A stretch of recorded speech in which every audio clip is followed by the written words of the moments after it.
Hai, di video kali ini saya akan membahas materi tentang robotics. Nah, sebelum masuk ke pembahasan utama, saya akan menjelaskan sedikit tentang apa itu robotics. Nah, robotika adalah cabang ilmu yang berfokus pada perancangan, konstruksi, dan pengoperasian robot. Nah, teknologi ini telah berkembang pesat dan digunakan dalam berbagai bidang, mulai dari industri, kesehatan, hingga pendidikan. Nah, penasaran bagaimana robot bekerja dan apa manfaatnya? Yuk simak video ini sampai selesai. Definisi robotics. Robotika adalah cabang ilmu yang berfokus pada perancangan, konstruksi, operasi, dan penggunaan robot. Nah, istilah robot pertama kali diperkenalkan oleh penulis Ceko, Karl Čapek, dalam drama berjudul RUR atau Rossum's Universal Robots pada tahun 1921. Lalu slide kedua, komponen utama robot. Yang pertama, aktuator. Mengubah sinyal kontrol menjadi gerakan atau motor listrik, pneumatik, hidraulik. Kedua, sensor. Mendeteksi lingkungan dan kondisi robot atau posisi, kecepatan, suhu, dan objek. Lalu yang ketiga, sistem kontrol, yaitu memproses data sensor dan mengatur aktuator atau microcontroller AI komputer. Nah, ketiga komponen ini bekerja bersama untuk menjalankan fungsi robot secara optimal.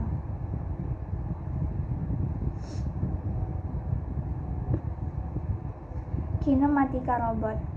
Kinematika robot adalah studi tentang pergerakan robot tanpa mempertimbangkan gaya yang bekerja. Nah, ini mencakup yang pertama, kinematika maju, yaitu menentukan posisi dan orientasi N efektor berdasarkan parameter sendi. Lalu yang kedua, kinematika balik, yaitu menentukan parameter sendi yang diperlukan untuk mencapai posisi dan orientasi tertentu. Nah, pemahaman kinematika penting dalam desain dan pengendalian robot agar dapat bergerak dan presisi. Lalu yang ketiga, kinematika maju dan inverse. Kinematika maju ini menghitung posisi dan orientasi N efektor berdasarkan sudut dan panjang sendi. Nah, ini digunakan untuk mengetahui di mana N efektor berada dalam ruang kerja robot. Nah, lalu yang kedua, kinematika inverse, yaitu menentukan sudut sendi yang diperlukan untuk mencapai posisi dan orientasi tertentu. Tantangannya adalah posisi bisa memiliki beberapa solusi konfigurasi sendi. Nah, kedua konsep ini penting dalam perencanaan gerak dan kontrol robot agar bekerja dengan presisi.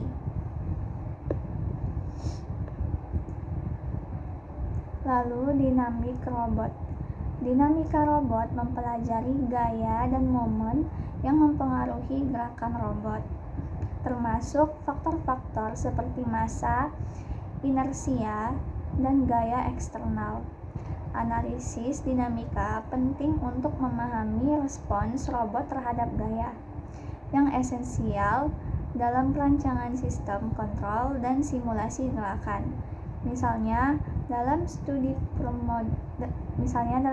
pemodelan dan simulasi lengan robot 3DOV menggunakan perangkat lunak open source. Dinamika robot dianalisis untuk memahami pengaruh gaya dan momen pada gerakan lengan robot. Lalu kontrol robot. Kontrol robot memastikan pergerakan sesuai tujuan dengan berbagai metode, seperti yang pertama, kontrol PID, yaitu menyesuaikan kesalahan posisi atau kecepatan untuk stabilitas gerakan. Lalu yang kedua, kontrol logika fuzzy, mengalami ketidakpastian untuk respons adaptif, misalnya pada robot line follower. Lalu yang ketiga, kontrol optimal atau LQR, yaitu menjaga keseimbangan dan efisiensi pergerakan robot. Nah, strategi ini penting agar robot berfungsi optimal di berbagai kondisi.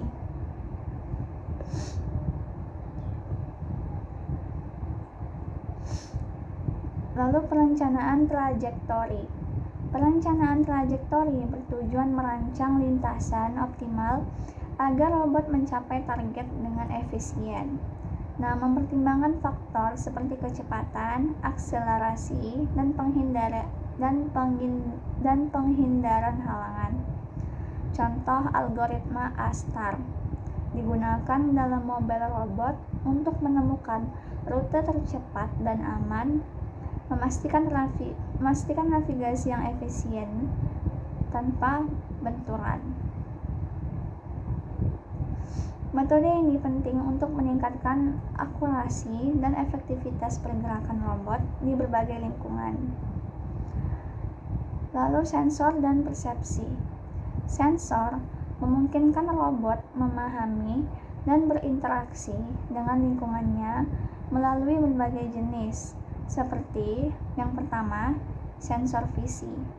Nah, sensor visi ini adalah kamera untuk pengenalan objek dan navigasi.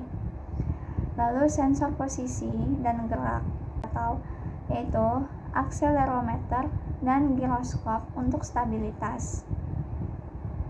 Lalu sensor jarak, ultrasonik dan inframerah untuk penghindaran rintangan. Sensor sentuh mendeteksi tekanan untuk manipulasi objek.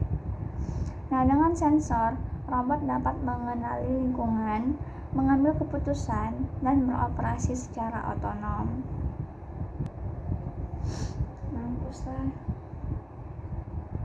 AI dalam robotika.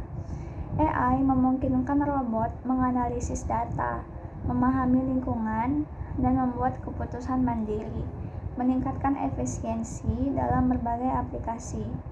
Contoh, robot AI digunakan dalam pemantauan bencana untuk menavigasi medan berbahaya, mendeteksi korban, dan mengirimkan data real-time. Nah, dengan AI, robot menjadi lebih cerdas, responsif, dan otonom dalam lingkungan dinamis. Lalu, etika dan keamanan dalam robotika. Etika dan keamanan dalam robotika memastikan teknologi ini bermanfaat tanpa menimbulkan risiko bagi manusia dan lingkungan. Etika. Antropomorfisme pada robot dapat memengaruhi hubungan manusia-teknologi dan menimbulkan masalah tanggung jawab. Keamanan. AI dalam sistem keamanan meningkatkan deteksi dan pencegahan ancaman, memastikan operasi robot tetap aman. Contoh robotika. Yang pertama ada robot industri, yaitu bisa meningkatkan efisiensi dan konsistensi produksi. Nah, robot dalam industri manufaktur meningkatkan produktivitas, mengurangi biaya, dan meningkatkan kualitas produk dengan presisi tinggi. Nah, yang pertama, produktivitas. Robot bekerja lebih cepat dan konsisten dibanding manusia. Lalu yang kedua, efisiensi biaya. Yaitu dapat mengurangi kebutuhan tenaga kerja untuk tugas repetitif. Nah, lalu yang ketiga, kualitas. Presisi tinggi, mengurangi tingkat kesalahan produksi. Lalu yang kedua, ada robot medis. Nah, robot medis ini bisa meningkatkan akurasi bedah dan pemulihan pasien. Nah, jadi robot bedah seperti sistem Da Vinci meningkatkan presisi operasi, mengurangi perdarahan, dan mempercepat pemulihan. Yang pertama, presisi tinggi, yaitu dapat mengurangi risiko komplikasi. Lalu yang kedua, minim invasif, yaitu sayatan lebih kecil mempercepat penyembuhan. Lalu yang ketiga, visualisasi 3D, yaitu pandangan lebih jelas untuk dokter.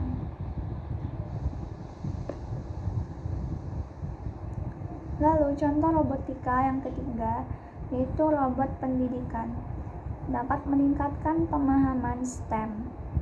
Nah, robotika dalam pendidikan STEM membuat pembelajaran lebih interaktif dan meningkatkan pemahaman siswa.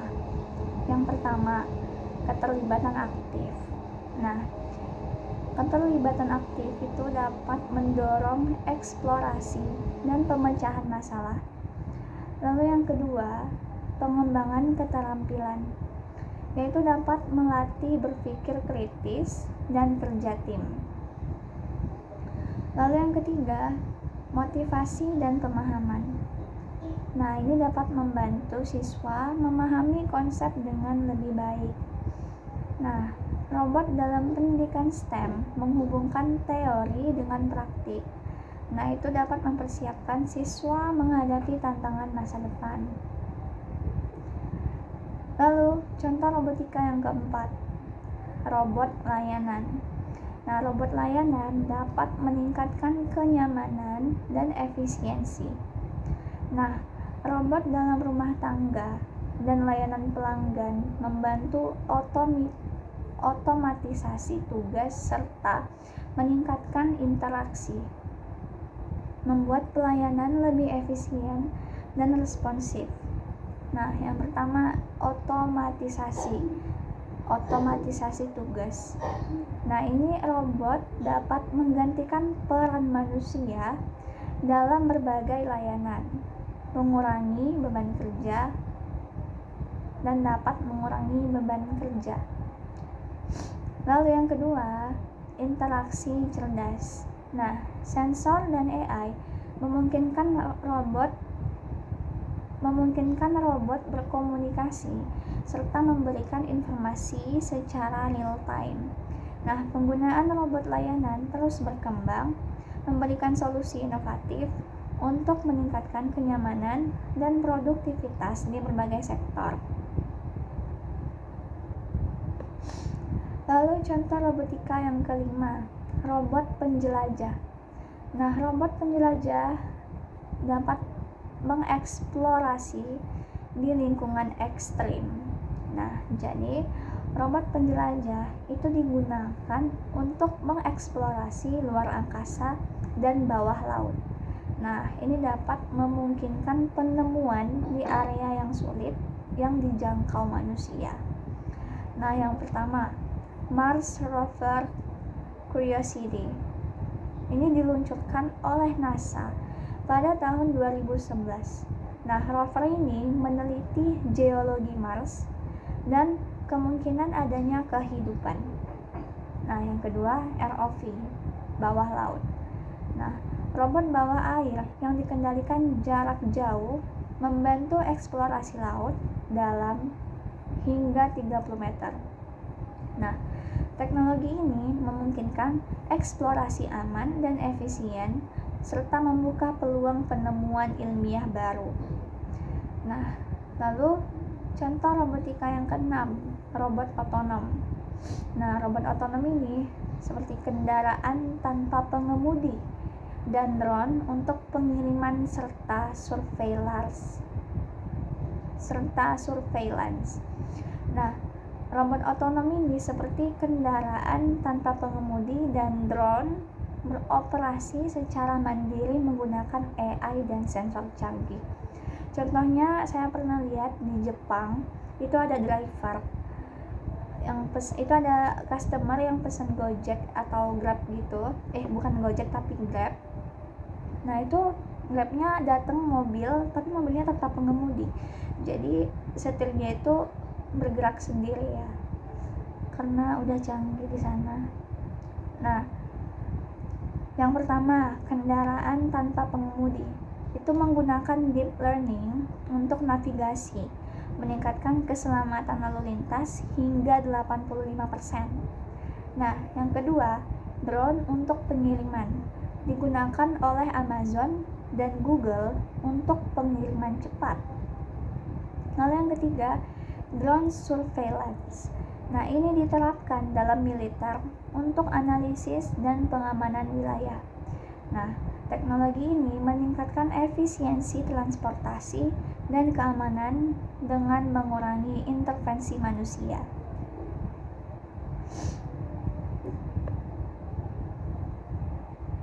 Lalu contoh robotika yang ketujuh, robot humanoid.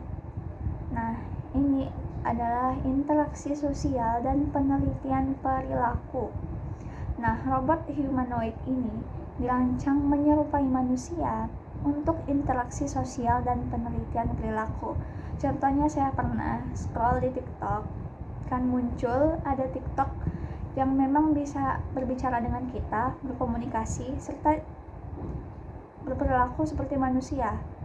Nah, serta kadang katanya itu juga bisa membaca pikiran kita, tapi nggak tahu juga.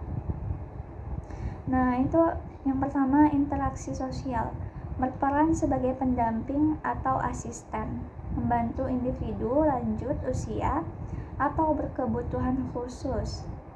Lalu yang kedua, penelitian perilaku, mempelajari respons manusia terhadap robot yang menyerupai manusia.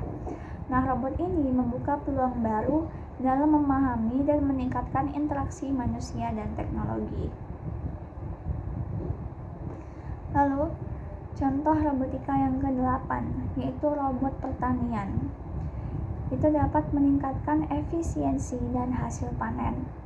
Nah, robotik di sektor pertanian membantu mengotomasi proses penanaman, pemupukan, penyemprotan pestisida, dan panen.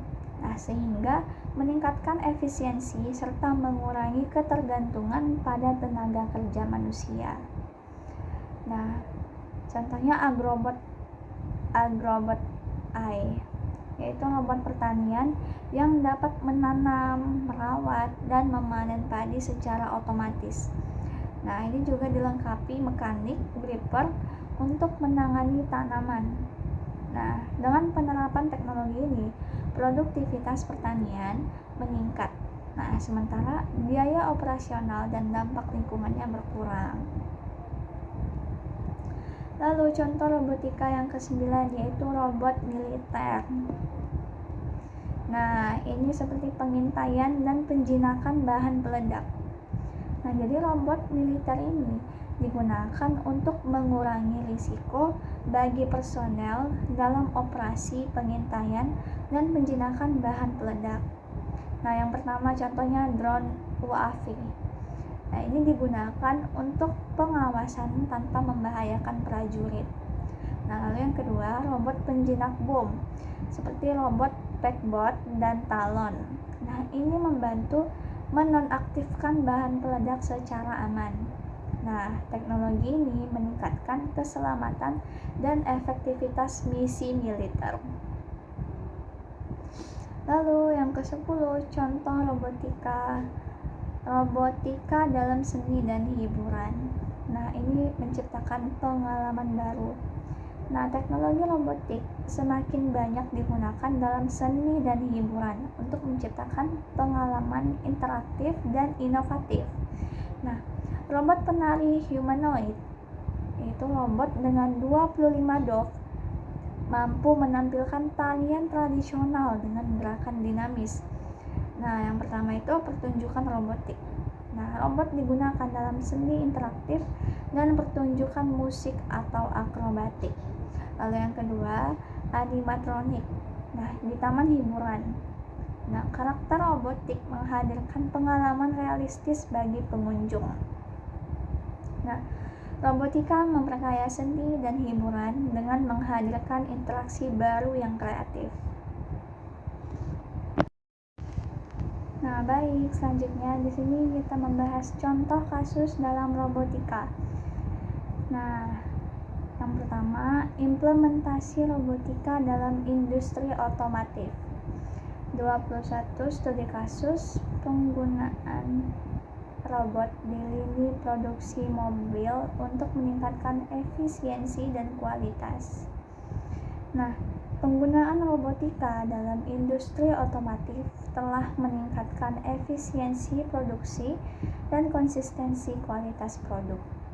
Nah, robot industri ini mampu menjalankan tugas-tugas repetitif dengan presisi tinggi, mengurangi otomatisasi, mengurangi kesalahan manusia, dan mempercepat waktu produksi. Nah, selain itu, otomatisasi ini juga mengurangi risiko cedera bagi pekerja yang sebelumnya melakukan tugas-tugas berbahaya.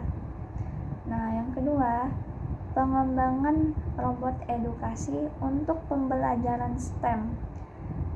Nah, yaitu studi kasus, penerapan robotika dalam kurikulum pendidikan dasar untuk meningkatkan motivasi dan pemahaman siswa dalam bidang STEM.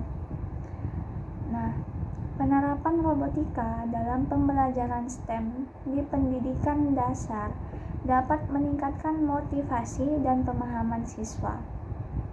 Nah, pengembangan kit robot edukasi berbasis microcontroller seperti Arduino Uno memungkinkan siswa belajar konsep-konsep STEM secara praktis dan interaktif. Nah, jadi guru juga didorong untuk mengintegrasikan media robot edukasi dalam kurikulum mereka. Nah, sehingga menciptakan strategi pembelajaran yang lebih inovatif dan efektif. Lalu yang ketiga, penggunaan robot lengan dalam proses pengecoran logam. Nah, studi kasus penerapan robot lengan untuk meningkatkan keamanan dan efisiensi dalam proses pengecoran logam. Nah, implementasi robot lengan dalam proses pengecoran logam dapat meningkatkan keamanan dan efisiensi. Robot dapat mengambil alih tugas-tugas berbahaya dan repetitif, sehingga mengurangi risiko cedera pada pekerja dan meningkatkan konsistensi kualitas produk. Nah, lalu contoh kasus dalam robotika selanjutnya, implementasi robot kren di terminal pelikemas. Nah, studi kasus penggunaan teknologi robot kren dengan kontrol jarak jauh untuk meningkatkan efisiensi dan keamanan operasional. Nah, penggunaan robot kren dengan kontrol jarak jauh di terminal peti kemas dapat meningkatkan efisiensi dan keamanan operasional. Nah, teknologi ini memungkinkan pengoperasian yang lebih presisi dan mengurangi risiko kecelakaan kerja. Lalu,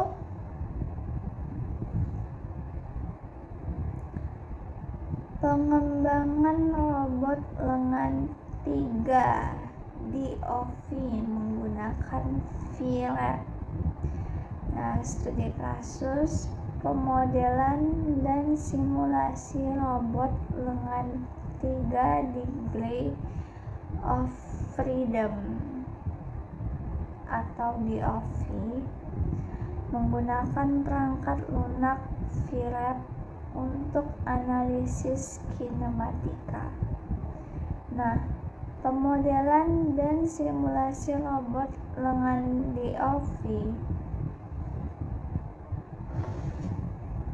DOF menggunakan perangkat lunak VLab memungkinkan analisis kinematika yang mendalam. Pendekatan ini membantu dalam perancangan dan pengujian algoritma kontrol sebelum implementasi pada perangkat keras nyata.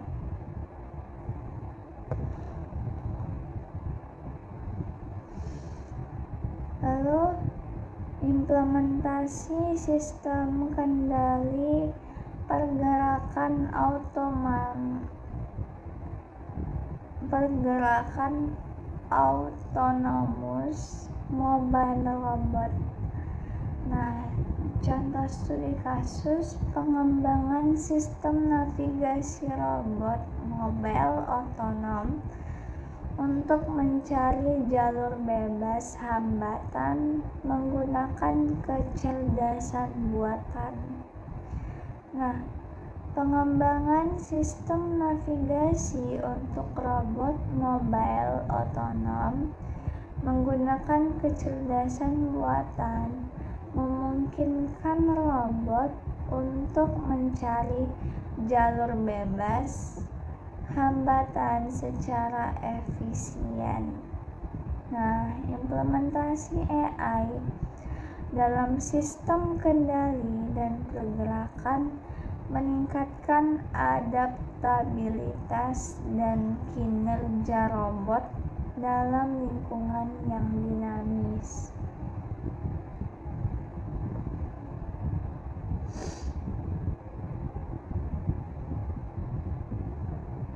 Nah, contoh kasus dalam robotika selanjutnya, pengembangan robot edukasi sebagai media pembelajaran ekstrakurikuler, studi kasus perancangan dan pembuatan robot edukasi.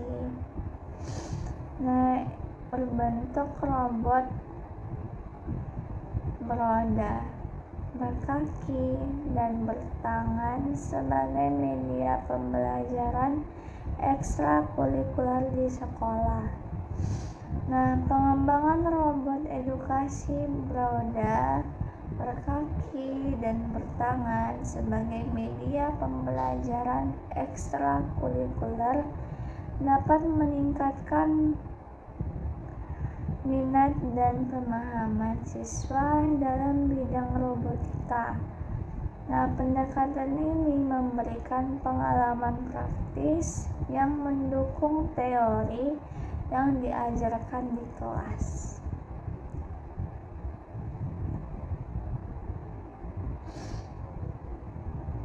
Nah, contoh kasus dalam robotika selanjutnya, implementasi sistem navigasi robot wall following dengan metode fuzzy logic.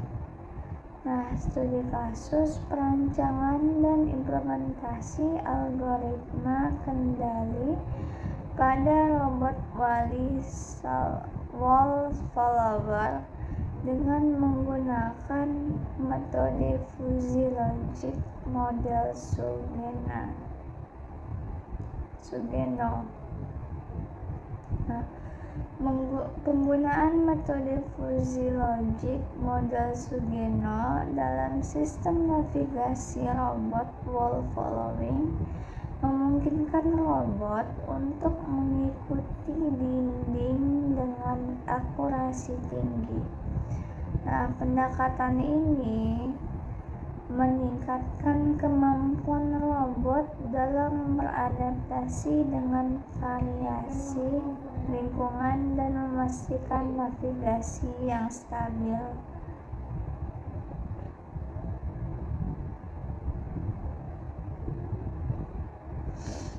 Contoh studi kasus selanjutnya, pengembangan sistem navigasi robot dengan omnidirectional wheels. Contoh studi kasus untuk kerja robot dengan 3 roda omnidirectional sebagai pembelajaran sistem navigasi robot pada mata kuliah robotika. Nah, robotika dengan 3 roda omnidirectional menawarkan kemampuan manuver yang superior. Nah, memungkinkan pergerakan ke segala arah tanpa perlu berputar.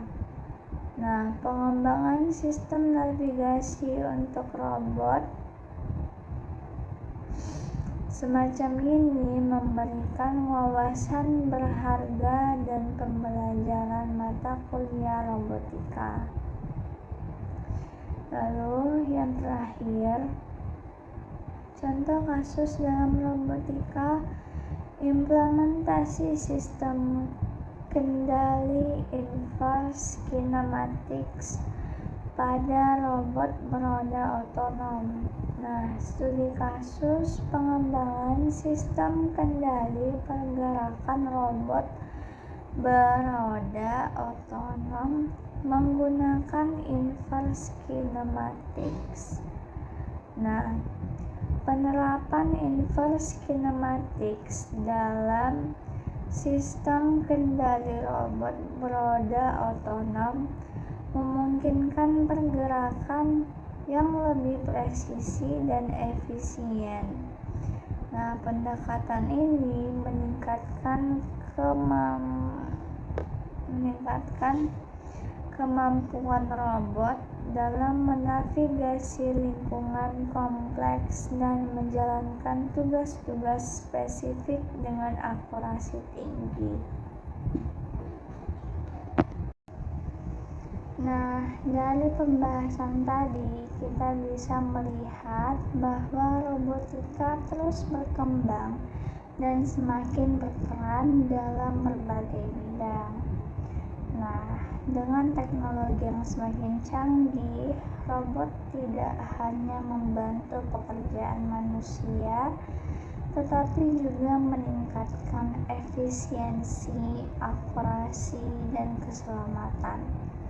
Nah, namun di balik manfaatnya ada juga tantangan seperti etika dan keamanan yang perlu diperhatikan. Nah, yang pasti robotika akan terus berkembang dan membawa perubahan besar di masa depan. Baik, terima kasih telah menyaksikan video saya. Mohon maaf jika ada salah kata. Sampai jumpa.